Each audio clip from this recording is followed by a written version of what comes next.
বিশিষ্ট সাহিত্যিক ও কবি সুনীল গঙ্গোপাধ্যায়ের লেখা একটি বিখ্যাত গল্প আজ আমি পাঠ করে শোনাব। গল্প ভীষ্মের দীর্ঘশ্বাস। শুরু করছি। তৃষ্ণার্ত রাজা এসে থামলেন এক স্বচ্ছ সরোবরের সামনে। নিজের সৈন্যবাহিনী থেকে তিনি বিচ্ছিন্ন হয়ে পড়েছেন।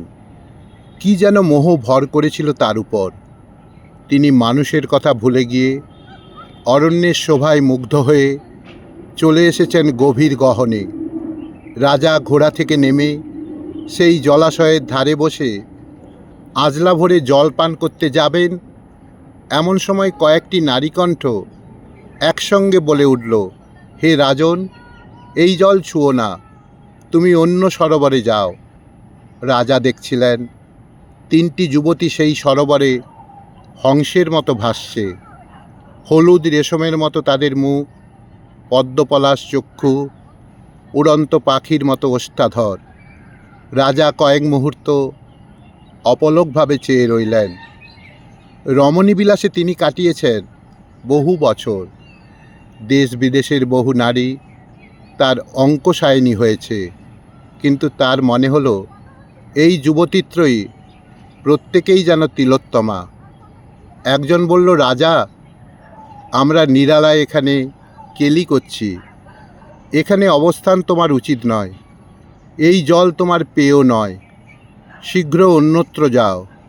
রাজা বললেন, ওই বড় বর্ণিনী, তোমাদের দেখে আমার তৃষ্ণা শতগুণ বৃদ্ধি পেল। চোখের সামনে স্বাদু পানীয় দেখলে কি কোনো তৃষ্ণার্ত দূরে চলে যেতে পারে? কেন আমাকে নিবারণ করছো? কেন চলে যেতে বলছো?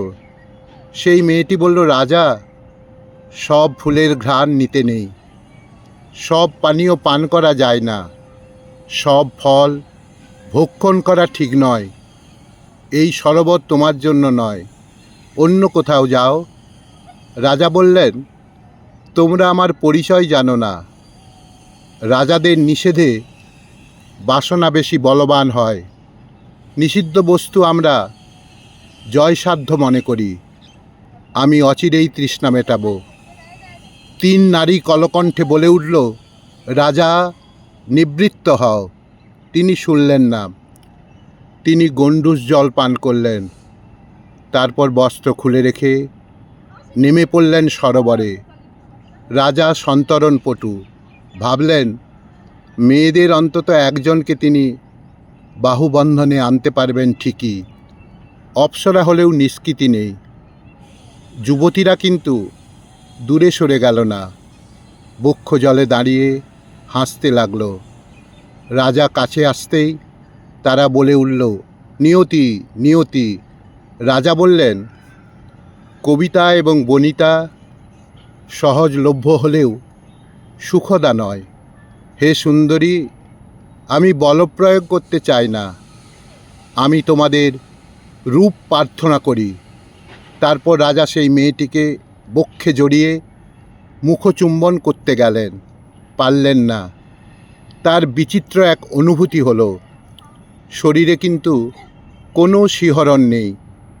এমন এক দুর্লভ রূপসীকে তিনি স্পর্শ করছেন, তবু তার কামনা যথোচিত জাগ্রত হচ্ছে না কেন? মেয়েটি বলল, নিয়তি, নিয়তি।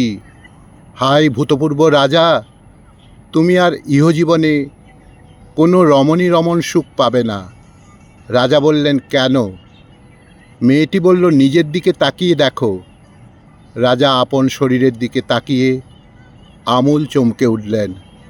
তিনি আর রাজা নেই, তিনি একজন নারীতে পরিণত হয়েছেন, আর তিনটি নারীরই মতো। তিন রমণীর মধ্যে একজন বলল, তোমাকে এখন কি বলবো, রাজা না রানী? শুধু রমণীই বলি। ওহে রমণী, আমরা দিব্যাঙ্গনা। পৃথিবীর কোনো পুরুষ আমাদের স্পর্শ করতে পারে না। এটা একটা মায়ার সরোবর। সাধারণ মানুষ এটা দেখতেও পায় না। তোমার নিয়তি তোমাকে এখানে টেনে এনেছে। পর মুহূর্তেই তারা অদৃশ্য হয়ে গেল। মিলিয়ে গেল সেই মায়া সরসী, সবটাই যেন স্বপ্ন। কিন্তু ভূতপূর্ব রাজা রমণী হয়েই রইলেন। নগ্ন বলে তার বীড়া এলো। প্রথমে স্তনোদ্দয় ঢাকলেন দুহাত দিয়ে, তারপর এক হাত বুকে রেখে অন্য হাতে চাপা দিলেন নিম্ন নাভি। ভঙ্গিটি প্রথাসিদ্ধ নিরাবরণ নারীরই মতোই। রাজা রস্য আর রাজাকে দেখতে না পেয়ে ফিরে গেল। রাজাও আস্তে আস্তে তার রাজ্য, তার মহিষীবৃন্দ, তার সন্তান সন্ততিদের কথা ভুলতে লাগলেন। অরণ্যে একাকিনী অবস্থায় তার ভয় করতে লাগল। অসহায়ভাবে এদিক ওদিক ঘুরতে ঘুরতে এক নবীন যুবার সাক্ষাৎ পেলেন। যুবকটি ঋষিকুমার, অঙ্গে গেরুয়া, মাথায় জট বাঁধা চুল।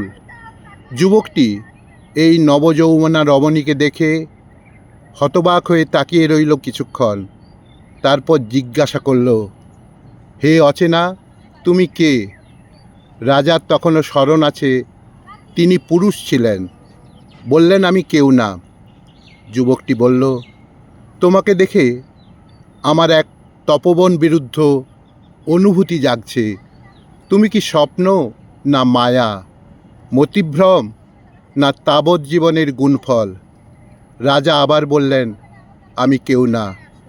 এবার মণিকুমার এগিয়ে এসে তার অঙ্গ স্পর্শ করলেন। জীবনে ভূতপূর্ব রাজা বহু নারীকে স্পর্শ করেছেন, কিন্তু আজ তার শরীরে এই পুরুষের স্পর্শে যে তরঙ্গ খেলে গেল, তেমনটি তো আগে কখনো হয়নি। তার তীব্র ইচ্ছা হলো এই যুবাটাকে বক্ষে টেনে নিক। মুখে তা প্রকাশ না করে একটু দূরে সরে গেলেন। কামার্ত যুবা মাটিতে হাঁটু গেড়ে বললেন, হে রূপসী শ্রেষ্ঠা, তোমার অধর সুধায় আমায় সঞ্জীবিত করো। আমার যাগযজ্ঞ সব জলাঞ্জলি যাক। আমি তোমায় পেয়ে ধন্য হতে চাই। নারী রাজা এবার সম্মত হলেন। তারপর তিনি পেলেন তার জীবনের সর্বশ্রেষ্ঠ আনন্দ। রমণে এত সুখ তা তিনি জানতেন না। আগে মনে করতেন রতিসুখ মানে জয়ের আনন্দ।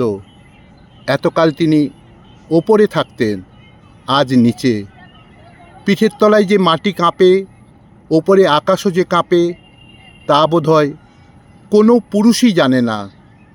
সেই যুবা ঋষিকে বিয়ে করে রমণী রাজা বনের মধ্যে পর্ণকুটিরে ঘর সংসার করতে লাগলেন।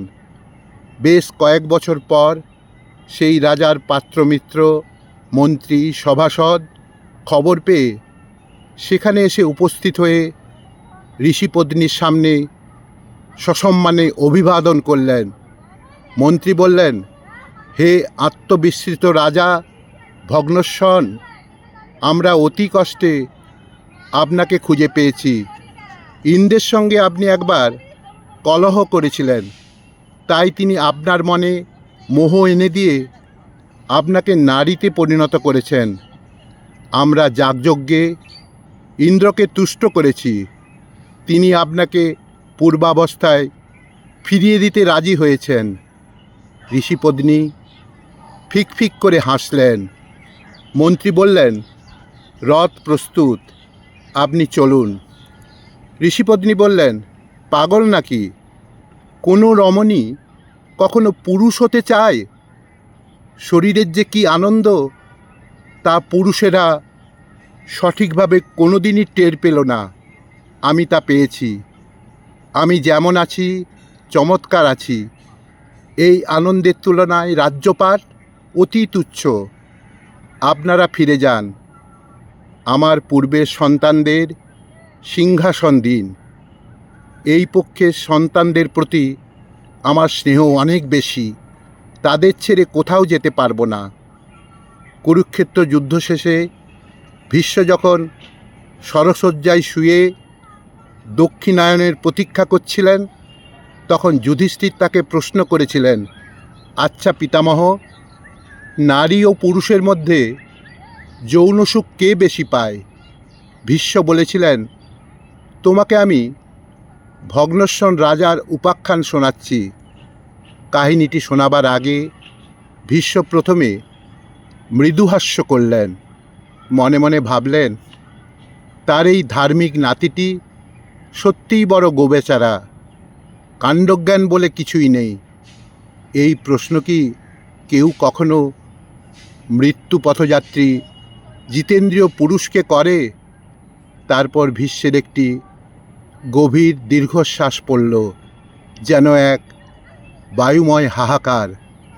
জিতেন্দ্রীয় সাধারণ মানুষের 4 গুণ লম্বা একটা জীবন কাটিয়ে গেলেন, তবু নারীর রহস্য কিছুই জানলেন না। ব্যর্থ, ব্যর্থ, সব ব্যর্থ।